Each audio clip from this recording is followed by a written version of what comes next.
मंडळी, आपल्या मानवी आयुष्यामध्ये अनेक प्रकारचे दोष असतात आणि हे दोष घालवण्यासाठी माणूस आयुष्यभर प्रयत्न करतो, कारण त्या दोषाचा परिणाम त्याच्या मानवी जीवनावर होत असतो. त्याच्या यशामध्ये अडथळा येत असतो, त्याच्या संसारामध्ये अडथळा येत असतो, घरामध्ये सुख समाधान शांती राहत नाही. अनेक प्रकारचे दुःखाचे डोंगर त्याच्यावर कोसळत असतात. त्याचं कारण म्हणजे काय, तर त्याच्या आयुष्यामध्ये असलेले काही दोष असतात आणि मग ते दोष कोणत्याही प्रकारचे असू शकतात. सर्वसाधारणपणे जर पाहिलं तर पितृदोष असू शकतो, वास्तुदोष असू शकतो, ग्रहदोष असू शकतो किंवा अनेक प्रकारचे जे दोष असतात ते दोष असू शकतात. कारण या आयुष्यामध्ये या सर्व दोषांचा परिणाम प्रत्यक्ष आणि अप्रत्यक्षपणे होत असतो. मंडळी, तुमच्याही जीवनामध्ये जर असे काही दोष असतील आणि त्या दोषाचा परिणाम जर तुम्हाला जाणवत असेल तर तुम्हाला या अधिक मासामध्ये एक रामबाण उपाय करण्याची फार गरज आहे. कारण या दोषाला तुम्ही फार त्रस्त आहेत. खरं पाहायला गेलं तर प्रामुख्याने हे दोष सगळ्यांच्याच घरामध्ये आढळतात. खरं पाहायला गेलं तर ग्रहदोष हा प्रत्येकाच्या घरामध्ये असतो, वास्तुदोष सुद्धा असतो, पितृदोष सुद्धा असतो आणि एवढंच नाही तर काल सर्पदोष हा सुद्धा असतो. म्हणजे सगळे दोष कोणत्या ना कोणत्या घरामध्ये कशा ना कशा स्वरूपात आढळतात. आणि म्हणून मंडळी, या व्हिडिओच्या माध्यमातून मी तुम्हाला या अधिक मासामध्ये कमी खर्चाचा आणि अगदी शॉर्टकट पद्धतीने एक उपाय सांगणार आहे. ते उपाय जर तुम्ही केले ना तर यातला कोणताही दोष असू द्या, त्या सगळ्या दोषातून तुमची मुक्तता होईल. आणि हे मी स्वतः सांगत नाही, तर पद्मपुराणातल्या उत्तरखंडामध्ये याचा स्पष्टपणे उल्लेख आलेला आहे. त्याच्यामुळे मंडळी, हा व्हिडिओ तुम्ही अजिबात स्किप करू नका, कारण या दोषांचा परिणाम तुमच्या जीवनावर होतो आणि तो कशा पद्धतीने होतो, ते दोष कसे घालवायचे हे सविस्तर मी सांगणार आहे. त्याच्यामुळे हा व्हिडिओ तुम्ही शेवटपर्यंत नक्की बघा. रामकृष्ण हरी मित्रांनो, मी एकनाथ महाराज भांबळे, नाथ महाराज या युट्यूब चॅनलमध्ये मी आपलं मनापासून स्वागत करतो. मित्रांनो, तुम्हाला सगळ्यांना माहिती आहे की हे सगळे दोष आपल्या मानवी आयुष्यामध्ये सर्वसाधारणपणे प्रत्येकाच्या घरी आढळत असतात.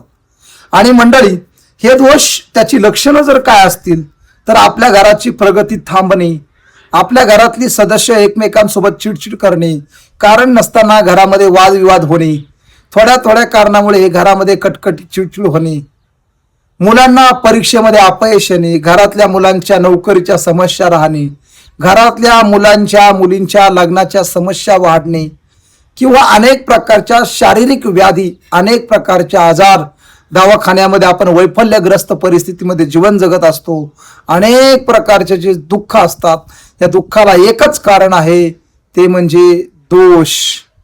मग आता मी जे दोष सांगितले त्या दोषांपैकी कोणताही एखादा दोष तुमच्या घरामध्ये सहज असू शकतो. म्हणून मंडळी, सर्व दोषावरती एक उपाय आहे. तो उपाय तुम्हाला करायचा आहे. त्याच्या अगोदर तुम्हाला माझी कळकळीची विनंती आहे, तुम्ही आमच्या यूट्यूब चॅनलला जर सबस्क्राईब केलं नसेल तर एकदा आमच्या चॅनलला सबस्क्राईब नक्की करून घ्या, कारण तुमच्यासाठी हा व्हिडिओ अत्यंत महत्त्वाचा आहे. त्याच्यामुळे हा व्हिडिओ तुम्ही बघा आणि इतरांना सुद्धा पाठवा.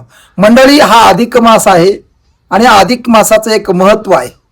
अधिक मासामध्ये आपण ज्या ज्या क्रिया करू, जे जे कर्म करू, ज्या ज्या गोष्टी करू, त्या त्या कर्माचं, त्या त्या क्रियेचं, त्या त्या साधनेचं फळ आपल्याला दुप्पट तिप्पट चौपट भेटत असतं. अनेक पटीनं त्याचं फळ आपल्याला भेटत असतं. एक संस्कृत श्लोक आहे बघा, अधिकस्य अधिक फलम, म्हणजे अधिक मासामध्ये जे जे करू ते ते अधिक पटीने आपल्याला परत मिळत असतं, त्याचं लगेच आपल्याला फळ मिळत असतं. आणि म्हणून अधिक मास हा चक्रवाढ व्याजाप्रमाणे काम करत असतो. दर 3 वर्षांनी येणारा अधिक मास अत्यंत पवित्र आहे आणि या पवित्र मासामध्ये या दोषातून मुक्त होण्याकरिता आपल्याला उपाय करायचे आहेत.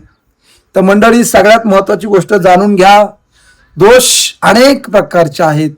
तुम्हाला सांगितलं, वास्तुदोष, पितृदोष, ग्रहदोष, काल सर्पदोष किंवा अनेक प्रकारचे दोष आहेत, पितृदोष आहे. या सगळ्या दोषांवरती एकच उपाय आहे, तो आपल्याला या व्हिडिओतून जाणून घ्यायचा आहे. मंडळी, तुम्हाला सगळ्यांना माहिती आहे की आपल्या शास्त्रामध्ये भूतदया गायी पशुचे पालन, तहानल्या जीवन वना माझी, प्राण्यांवरती भूतदया करणं हे आपला धर्म आहे. मंडळी, पद्मपुराणामध्ये असा स्पष्ट उल्लेख आलेला आहे या दोषातून जर तुम्हाला मुक्त व्हायचं असेल तर तुम्ही 100 मुंग्यांना अन्नदान केलं पाहिजे. कोणाला केलं पाहिजे? 100 मुंग्यांना अन्नदान केलं पाहिजे. मग तुम्ही म्हणता मुंग्यांना कसं जेवू घालायचं, तर ते सगळं सांगतो बघा. मग आता मुंग्यांना जेवू घालणं एवढं सोपं आहे का? कसं काय शक्य नाही? कारण आता मुंग्या मोजायच्या कशा? जसं माणसं जर आपण पंक्तीला बसवले तर माणसं मोजू शकतो, बाबा 100 माणसं जेवले, 200 माणसं जेवले, आपण सांगू शकतो. पण किती मुंग्या जेवल्या हे कसं काय कळणार? हे पण सांगणारी मंडळी लक्ष देणार आहे का? सगळ्यात महत्वाची गोष्ट, 100 मुंग्यांना आपल्याला अन्नदान करायचं आहे. मग कशा पद्धतीने अन्नदान करायचं? तर मंडळी, मुंग्यांना सगळ्यात जास्त काय आवडते? तर मुंग्यांना आवडते साखर. लहानपण देगा देवा, मुंगी साखरेचा रवा. मुंग्यांना साखर जास्त आवडते. त्याच्यामुळे काय करायचं मंडळी, मुंग्याचं वारूळ ज्या ज्या ठिकाणी सापडत असेल, ज्या ज्या ठिकाणी मुंग्याचं वारूळ असेल, त्या वारुळाच्या ठिकाणी आपल्याला 1-2 किलो साखर त्या वारुळामध्ये टाकायची, वारुळाच्या अवतीभोवती टाकायची. वारुळामध्ये साखर टाकत असताना आपल्याला एक संकल्प करायचा आहे. त्या देवाला प्रार्थना करायची, वरच्या ईश्वराला प्रार्थना करायची, हे ईश्वरा, माझ्या घरामध्ये अनेक प्रकारचे दोष आहेत, या सगळ्या दोषातून मुक्तता होण्याकरिता पद्मपुराणामध्ये सांगितल्याप्रमाणे मी मुंग्यांना, शतमुंग्यांना म्हणजे 100 मुंग्यांना अन्नदानाचा संकल्प करीत आहे. या संकल्पाच्या जोरावरती माझ्या घरातले सगळे दोष नाहीसे व्हावेत, ही मी तुझ्या चरणी प्रार्थना करतो. आणि मुंग्यांची साखर त्या ठिकाणी त्या वारुळामध्ये किंवा वारुळाच्या अवतीभोवती टाकायची, म्हणजे 100 मुंग्या सहज ते साखरेचे दाणे खातील आणि याचं पुण्य तुमच्या पदरामध्ये पडेल. आणि मुंग्यांना साखर खाऊ घालण्याचं पुण्य अपरंपार आहे, त्याची महती फार मोठी आहे. आणि त्या मुंग्यांना साखर खाऊ घातली, त्यांचा आत्मा तृप्त झाला की तुम्हाला जे दोष आहेत ते सगळ्या दोषातून मुक्तता होण्याची त्या मुंग्यांच्या माध्यमातून संमती मिळेल आणि तुम्ही त्या दोषातून सहज मुक्त व्हाल. याचा स्पष्ट उल्लेख पद्मपुराणामध्ये आलेला आहे. मंडळी, पद्मपुराण सांगते 100 ब्राह्मण जेवू घाला, 100 ब्रह्मदेव जेवू घाला, 1000 अश्वमेध यज्ञ करा. हे सगळं पुण्य एका पारड्यामध्ये ठेवा, तराजूच्या पारड्यामध्ये ठेवा आणि 100 मुंग्यांना जेवू घाला. त्याचं पुण्य वेगळं आहे आणि याचं पुण्य वेगळं आहे. या सगळ्या पुण्याची बरोबरी 100 मुंग्यांचं जेवण हे आपल्याला त्या ठिकाणी तारू शकतं. म्हणून आपण 100 मुंग्यांना अन्नदान केलं पाहिजे. त्याच्यामुळे आपल्याला सर्व दोषातून मुक्तता मिळू शकते. तर मंडळी, हा उपाय सगळ्यांनी करा. घरगुती उपाय आहे, याच्यासाठी कोणताही खर्च लागणार नाही. नक्की करा आणि दोषातून मुक्त व्हा.